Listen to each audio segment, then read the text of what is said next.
தகாத உறவுக்கு இடைஞ்சலாக இருந்த 4 வயது குழந்தையை கிணற்றில் வீசி கொலை செய்த தாய் உட்பட இருவரை போலீசார் கைது செய்துள்ளனர்.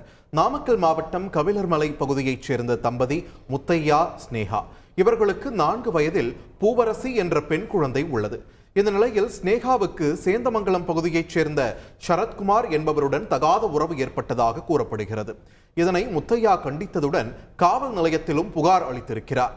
காவல்துறையினர் நடத்திய சமாதான பேச்சுவார்த்தையினை தொடர்ந்து ஸ்னேகா கணவனுடன் சேர்ந்து வாழ்வதாக கூறியிருக்கிறார். இந்த நிலையில் திடீரென பெண் குழந்தையுடன் பரமத்தி வேலூரில் உள்ள தனது தோழி கோகிலாவின் வீட்டிற்கு சென்ற ஸ்னேகா அங்கு தன்னுடைய தகாத உறவுக்கு பெண் குழந்தை இடைஞ்சலாக இருப்பதாக தோழியிடம் கூறியிருக்கிறார். இதனைத் தொடர்ந்து தூங்கிக் கொண்டிருந்த குழந்தையை கிணற்றில் வீசி கொலை செய்திருக்கிறார் தாய் ஸ்னேகா. இது தொடர்பாக விசாரணை நடத்திய போலீசார் ஸ்னேகா மற்றும் கொலைக்கு உடந்தையாக இருந்த அவரது தோழி கோகிலா ஆகிய இருவரையும் கைது செய்துள்ளனர். செய்திகளை உடனுக்குடன் தெரிந்து கொள்ள உடனே சப்ஸ்கிரைப் பண்ணுங்க.